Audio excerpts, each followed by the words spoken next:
Where did your interest in historic preservation come from? Starts a long way back. My father was an IBM manager, and that's how I came to be in Canada. The families of British IBM were invited out, I think under the jogging of the American president of IBM, Thomas J. Watson, and the Canadian company invited the families of British IBM out during the war. I was part of the second party, a reduced party, because there had been some sinkings after the first one came out in July. We came out in September. Were you beginning to ask about George and Macbeth? Yes. George and Macbeth I knew, very interestingly, from various perspectives, because I first met him when he was a stimulator of local historical societies in New Brunswick as the director of the New Brunswick Museum. And that's where I first met him, because I got involved in '61 with my longest project, which took 25 years. This is the restoration of the old courthouse in Upper Woodstock, New Brunswick. The Carleton County Historical Society was always running out of money, so it took a long, long time. They did sort of hands-on. It was a fascinating project in many ways. And I remember crawling through in February, I think it was '62, crawling through that horse barn. It had been a horse barn for 50 years and largely stripped out inside. It's cold as charity, snow on the ground outside. It's nothing like an unoccupied building in the winter in New Brunswick. Oh, they came out just freezing. They didn't know I was clad in insulated clothes and so forth. And I never said a word. And they were fascinated because they were, and there was Dees Homer, who was the principal of the society at that time, her husband Ken Homer, who was a journalist and broadcaster, as well as a teacher. Very nice man in Nova Scotia. And anyway, I never said a word, and they were just sort of wondering with bated breath what I might say about this thing, this huge, empty sort of, absolutely stripped. There was nothing, very little left of the courthouse. There was a park gallery and so forth, and all the signs were there. You could tell what it had been. And I said, my first words apparently, when can we start?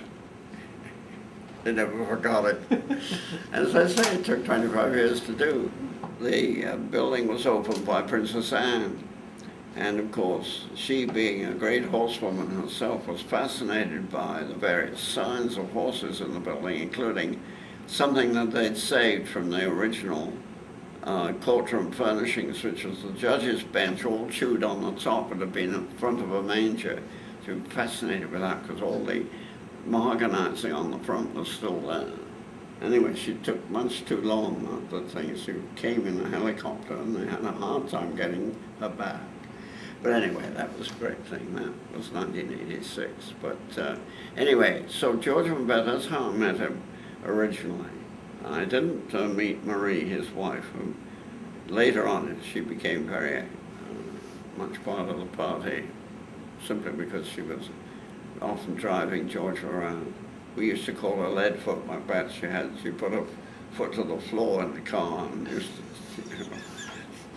she drove like a bat out of hell. But anyway, she came from Campbellton. But George Macbeth then had a very unfortunate experience, as you probably know.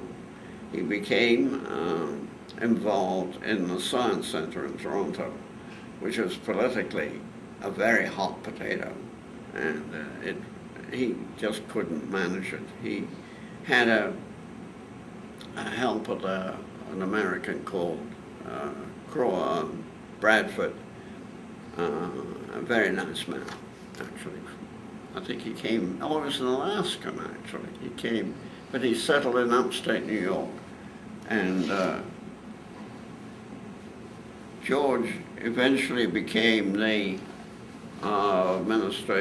historical administrator of New Brunswick. When he came back to New Brunswick. And he got involved in King's Landing. That's where I work with him again, and that was great fun. I was the consultant on that one.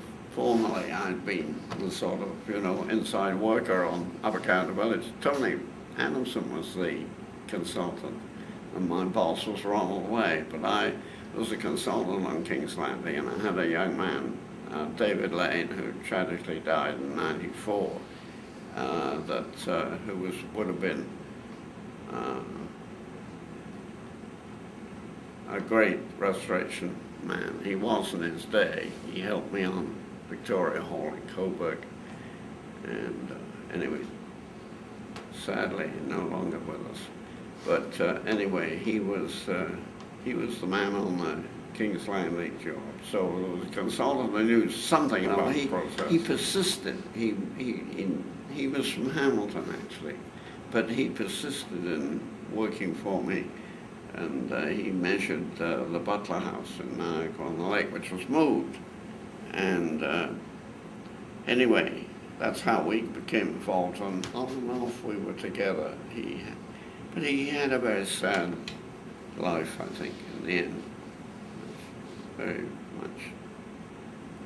Back to Macbeth? Hmm? Back to Macbeth? Back to Macbeth. Well, anyway, I found him latterly not a very strong man. He didn't sort of, he never wanted to stick his neck out. That's probably why he survived so long. But I liked him. But he had he was an adopted child. He was adopted by, I think he was also a Dr. Macbeth.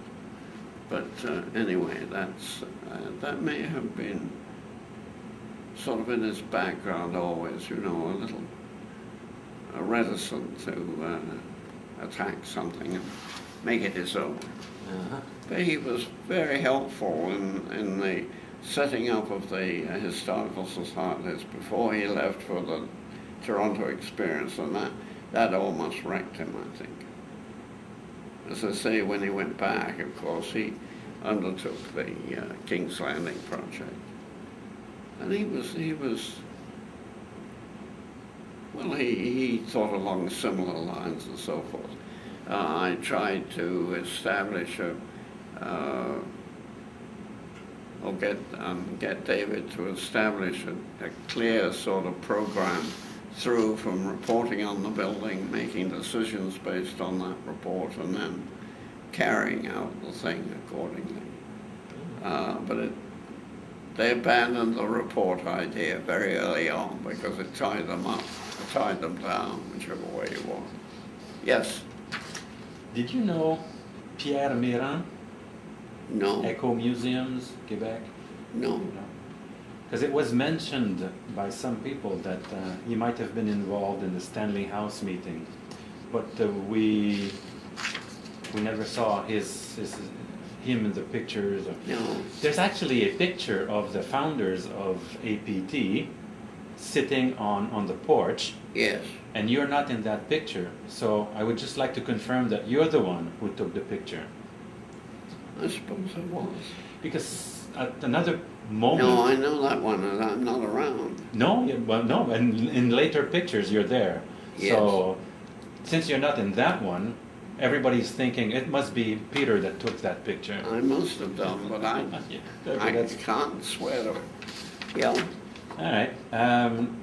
Did you know any of the Well, you knew Charles Peterson. Yes. Lee Nelson. I had not met Lee before, no. What was your impression? Well, he was a very talented and, very knowledgeable person, a very good person to have with APT. Terrific. Oh yeah, he was a pioneer in the United States for preservation, that's for sure. Yes. A.J. Richardson? Oh, dear Jack, yes. 1.5 hour with Jack and you're exhausted. He was a fantastic fellow. Absolutely fantastic. What do you remember of him? I remember as a huge source of knowledge And rather like First Goyle Blake of Ontario, who wrote the historic component of the conservation reports from the 1940 one on the Ganaraska here in the Port Hope area. And First Goyle was Ontario's #1 architecture historian. Jack was Canada's #1 architecture.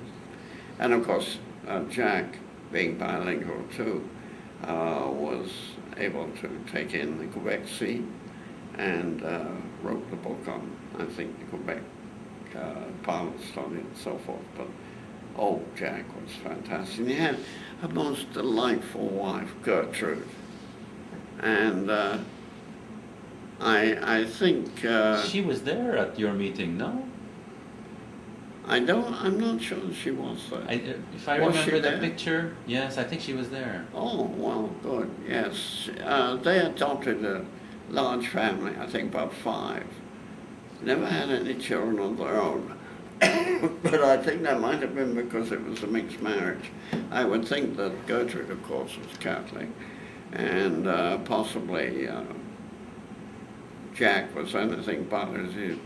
He could have been Presbyterian, he could have been Anglican, I don't know, but I'm sure he wasn't Catholic. No, Jack was, well, as I say, he was not an administrator, and I understand that Jack Herbert was put in his place. He was, for a short time, head of historic sites, not for very long. That's right. I don't think he could even drive at that time. I'm not sure he ever did. And then there was Peter John Stokes. Oh, that fellow. What was he doing at that time? What was he doing? In '68. He was trying to do all kinds of things. I had the Galt City Hall project on in the late 60s. I was still consulting with National Historic Sites on various sites across the country. They paid by traveling expenses. Were you alone, or did you have an office with several staff, or? No, I was on my own. So who did the administration? Write the checks, answer the letters?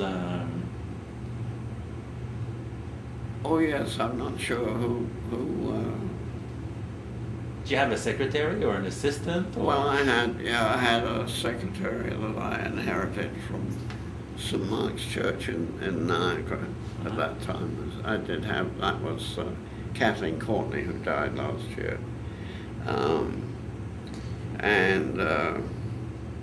I had a small staff.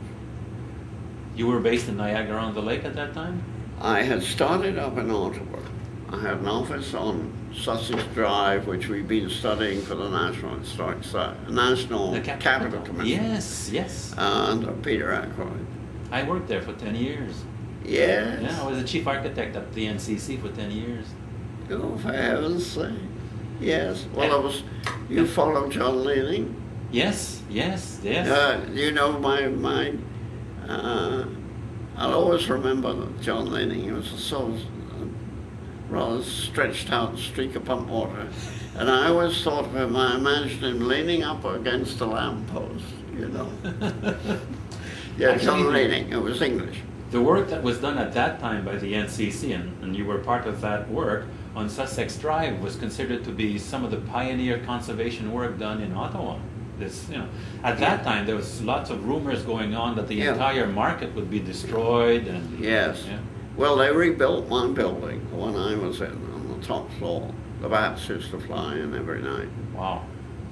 And the thing is, I occupied half the top floor, and the other half was people used to pour the tea bags down the John, and they'd plug it up all the time. So I decided to, as soon as they moved out, I'd rent it.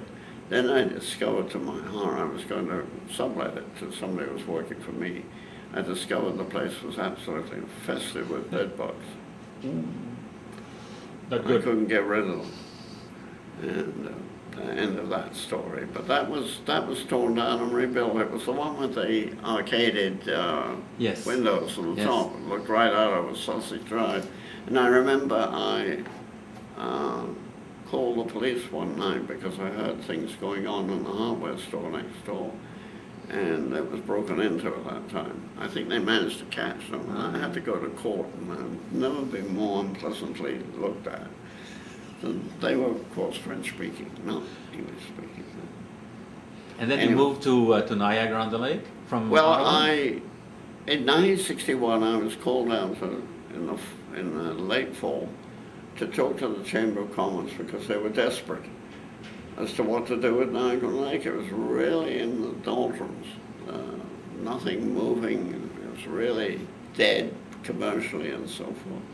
And I suggested to them they might sort of go ahead and try out some reenactments of things that had happened there. One of the principal quotations was Mrs. Simcoe's about the subscription balls they held during the season. And there was a great deal of gauze, feathers, and velvet, and there was supper as well as tea. So the Historical Society took this up, and they ran the Simcoe Ball for many years, very successfully. They took in quite a lot of money in these things, and then they started up something, a sort of cocktail thing. Oh, I've forgotten what they called it, but they also had that. Anyway, I was called out, as I say, by the Chamber of Commerce. And so then I found myself getting work in the area. I was involved in getting a land use map for the township of Niagara at that time, which was centered in Belgium. And I started work on that. Then I got all kinds of calls. Well, in 65, 64, I was called to look at some monks, Anglican church. And they had a crack in the ceiling. We discovered it been, as I say, held up in Providence since 1822. But, and we did a lot of work on that. Then I was given a commission, and a very unusual thing, but the next year I was called in to look into the possibility of enlarging the Catholic churches, St. Vincent de Paul